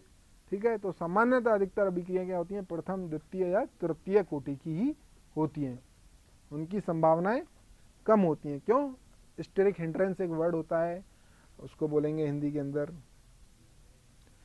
स्टेरिक हिंड्रेंस से मतलब त्रिविम विन्यास बाधा। मॉलिक्यूल्स क्या होते हैं? बड़े बड़े कुछ मॉलिक्यूल, अब उतने बड़े मॉलिक्यूल्स हैं, वो सारे कैसे एक साथ आके टकराएंगे, तो बाधा उत्पन्न होगी उनके आकार की वजह से, उनके साइज की वजह से क्या होगी? बाधा उत्पन्न होगी। इस वजह से उच्च जो कोटि की अभिक्रियाएं संभव नहीं होती या बहुत कम होती हैं। अब जैसे हम इस अभिक्रिया की बात कर रहे थे, पोटेशियम पर सल्फेट प्लस आयोडीन KI की अभिक्रिया है, फाइनल प्रोडक्ट ये बन रहा है। तो पहला जो पद है जो आपका पर सल्फेट आयन है, पर सल्फेट जो आयन है वो सल्फेट आयन में चेंज हो गया। किस में चेंज हो जाता है? Sulphate ion. तो ये जो स्टेप है ये क्या है? फास्ट स्टेप है। ये जो अभिक्रिया होती है इसका जब इसको प्रयोग द्वारा अध्ययन किया गया तो ये पाया गया ये बहुत फास्ट स्टेप। दूसरा पद सल्फेट आयन और आयोडाइड आयन की अभिक्रिया, ठीक है, जिसमें आयोडीन परमाणु बना प्लस सल्फेट आयन, ठीक है, SO4 तो इसमें, ठीक है। इसके अंदर ये जो है कैसा पद है? मंद, स्लो। तो अभिक्रिया जो कई स्टेप्स में होती है, कई पदों में होती है, उसमें मंद वाला जो पद होता है, जो मंद गति से संपन्न होता है, वह उस अभिक्रिया का वेग है, उसको निर्धारित अभिक्रिया कोटि है, उसको निर्धारित करता है। तो इसमें जो आप देखेंगे सेकंड पद में कितने यूज हो रहे हैं? 2। तो इसकी कोटि क्या है? द्वितीय कोटि की अभिक्रिया है। ऐसे ही नाइट्रोजन पेंटाऑक्साइड है, उसका वियोजन एक आपकी कॉपी आप बुक्स में देखना, अभी तो समय के उपलब्धता नहीं है तो इस वजह से कितना टाइम रह रहा है? सर नहीं आएगी अभी तक। तो जो दूसरा है एक नाइट्रोजन पेंटाऑक्साइड, नाइट्रोजन पेंटाऑक्साइड, उसका जो वियोजन है वो है आपका प्रथम कोटि की अभिक्रिया। तो आप एक कॉपी अपने जो टेक्स्ट बुक्स हैं, जो आपकी किताबें हैं, उसमें आप देखेंगे कि नाइट्रोजन पेंटाऑक्साइड किस प्रकार से एक प्रथम कोटि की अभिक्रिया है। वो आप उसके 3 पद हैं अलग अलग। तो ये भी आपका होमवर्क है कि आप जाके अपनी बुक्स में देखें कि N2O5 किस प्रकार, क्योंकि ये जो देखिए ये सामान्य जो ये सूत्र लिखना, प्रथम कोटि का, शून्य कोटि का सूत्र लिख दिया, ये लिख दिया, ये आपके 12th लेवल तक का काम है। ये क्या है आपके 12th, कि आप सीधी परिभाषा आ गई, शून्य कोटि की अभिक्रिया की परिभाषा लिखिए या ये लिखिए। अब जब आप कंपटीशन एग्जाम्स में जाएंगे, प्रतियोगी परीक्षा जो आपका अंतिम लक्ष्य है कि भाई इंजीनियर बनना है, डॉक्टर बनना, उसके अंदर आप जो न्यूमेरिकल्स हैं या कोई ऐसी एक्सेप्शनल चीज़ें, अपवाद स्वरूप जो चीज़ें हैं, ऐसे उदाहरण हैं, उनको अवश्य अच्छे प्रकार से पढ़ें और उनकी प्रैक्टिस करें। वही चीज़ एग्जाम्स में पूछी जाती हैं। जैसे मैंने आपको आज न्यूमेरिकल्स बताए एक दो, तो उनके अलग अलग प्रैक्टिस करें। ठीक है, आईआईटी वगैरह के अंदर थोड़े लंबे न्यूमेरिकल्स आते हैं इनकी तुलना में, जिसमें 2-3 सूत्र एक साथ यूज़ होंगे। तो उसकी प्रैक्टिस आप अभी से करें, क्योंकि अभी आपके पास समय, सब अगले साल का जो नेक्स्ट एग्ज़ाम होगा उसके लिए आपके पास काफ़ी समय है। तो जितना आप प्रैक्टिस करेंगे उतना अच्छे से इसको कर पाएंगे। तो ये जो टॉपिक है अपना रासायनिक बल गति की, इसमें ऑलमोस्ट सभी चीज़ें कवर कर ली हैं। एक चीज़ रह रही है, वो अभी अपने सर नहीं आए तो मैं बता देता हूँ। कौन सा है? नेक्स्ट कैसे आएगा सर? आ गया स्लो है।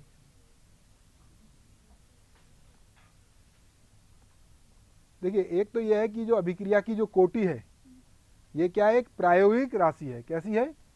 यानी प्रयोग द्वारा निर्धारित है। तो अभिक्रिया की कोटि का पूर्णांक होना आवश्यक नहीं है कि 1 है, 2 है, 3 है, 4 है। ये 0 भी हो सकती है अथवा भिन्न भी हो सकती है। 3/2, 1/2। तो ऑर्थो हाइड्रोजन या पैरा हाइड्रोजन का आपस में, ऑर्थो हाइड्रोजन का पैरा हाइड्रोजन में रूपांतरण, उसकी कोटि होती है 3/2। कितनी होती है कोटि? 3/2। यानी एक भिन्न भी हो सकती है। तो आप ध्यान रखेंगे, 0 तो हो ही सकती है, 1 भी हो सकती है, 2 भी, 3 भी एंड सो ऑन, लेकिन भिन्न राशि भी हो सकती है। दूसरी जो एक टर्म थी, अणु संकेता। अणु संकेता क्या है कि किसी मूल रासायनिक अभिक्रिया में, एक मॉलिक्युलरिटी ऑफ द रिएक्शन जिसको हम बोलते हैं, तो किसी मूल रासायनिक अभिक्रिया में भाग लेने वाले, यानी जो पहली उसकी जो प्राइमरी रिएक्शन होगी, देखिए ये जो हमने स्टेप्स लिखी, जैसे यहाँ पर ये हमने 3 स्टेप लिखी इस अभिक्रिया के अंदर। तो किसी मूल रासायनिक अभिक्रिया में भाग लेने वाले अणु, परमाणु या मूलकों की कुल संख्या को क्या बोलते हैं? अभिक्रिया की अणु संकेता कहते हैं। जैसे उदाहरण के लिए इथाइल एसीटेट, इथाइल एसीटेट का जल अपघटन, कल मैंने आपको बताया था इथाइल एसीटेट का कैसी अभिक्रिया है? प्रथम कोटि की। कैसी अभिक्रिया है वो? लेकिन उसकी अणु संकेता क्या है? 2। उसकी अणु संकेता क्या है?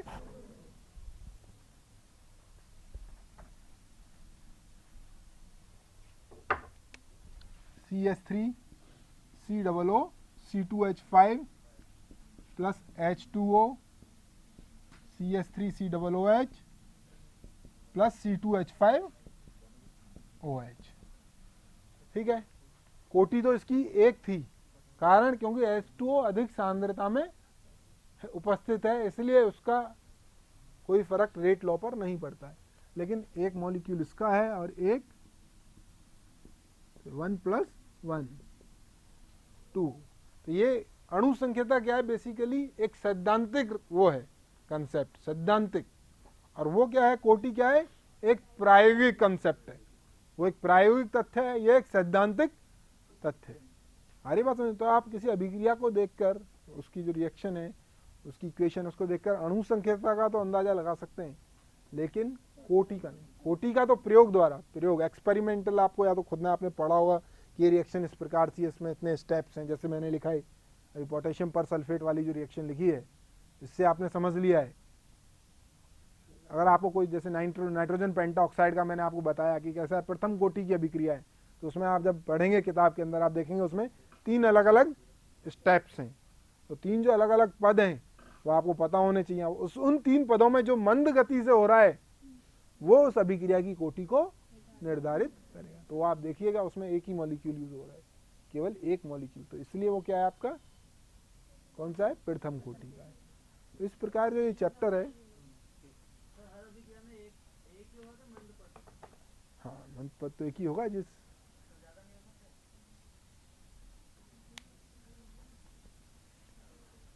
भाई दूसरी, जैसे देखिए ऐसा है, जैसे कई अभिक्रियाएं जब आप ऑर्गेनिक केमिस्ट्री पढ़ेंगे तब आप देखेंगे कोई रिएक्शन हो रही है, तो उसमें क्या हो रहा है? एक बनेगा आप ट्रांजिशन स्टेट, जैसे कार्बोकैटायन बन रहा है, कार्बेनायन बन रहा है, रेडिकल्स बन रहे हैं। ठीक है, अरे बात समझे? तब जब कार्बोकैटायन बन गया, कार्बोकैटायन जब तक बन रहा है वो तो क्या हो जाएगा? स्लो। लेकिन जैसे ही कार्बोकैटायन से प्रोडक्ट में जाएंगे वो क्या हो जाएगा? फास्ट स्टेप हो जाएगी। क्योंकि हमने जैसे अभी देखा, हमारी जो ट्रांजिशन स्टेट है, जो ट्रांजिशन स्टेट वो क्या है? हाईएस्ट है, अधिकतम ऊर्जा वाली है। अब अधिकतम ऊर्जा से जैसे ही हम प्रोडक्ट में जाएंगे वो तो बड़ा फास्ट स्टेप होगा, ठीक है, लेकिन कार्बोकैटायन जो ट्रांजिशन स्टेट जो बन रही है वो एक क्या हो जाएगा, जब अभिकारक से बन रहा है वो एक स्लो स्टेप होने की संभावना है, ठीक है। तो ये इस तरीके से आप निकाल सकते हैं। तो आप जितना इसमें तो नंबर ऑफ रिएक्शन जितना आप स्टडी करेंगे उसके आधार पर होगा। बाकी आप ऑर्गेनिक में जब आप पढ़ेंगे अलग अलग ये जो इंटरमीडिएट्स मध्यवर्ती जिनको बोलते हैं, एनायन, कैटायन, रेडिकल्स, ये सारी चीज़ें, नाइट्रीन आदि आदि, इनको पढ़ेंगे तब आपको और इससे आइडिया हो जाएगा। उसमें इस तरीके के आएंगे मंद गति के पद, या हमारा मुख्य चीज़ तो अलग अलग फैक्टर्स को हम टेम्परेचर को देख रहे हैं, प्रेशर को देख रहे हैं, अलग अलग तथ्यों को देख रहे हैं, उससे संबंधित। मेरे ख्याल से अब ये जो टॉपिक है आपके काफ़ी कुछ क्लियर हो गया होगा। हमने इसकी जो चैप्टर है रासायनिक बलगतिकी, इसके ऑलमोस्ट सभी पहलुओं को, सारे इनको बिंदुओं को टच कर लिया है। न्यूमेरिकल्स हमने इसमें कर लिए, एक वीडियो भी हमने देख लिया जो संघट्ट सिद्धांत का है, उससे भी आपको आइडिया हो गया होगा। तो ये अब आपके पूर्ण समझ में आ गया है। अब आप अपनी पुस्तकों से और जो क्वेश्चंस जो आपके पास हैं उनसे इनको सॉल्व करें, और कोई दिक्कत होगी तो हम आगे इस पर बात करेंगे। Thank you.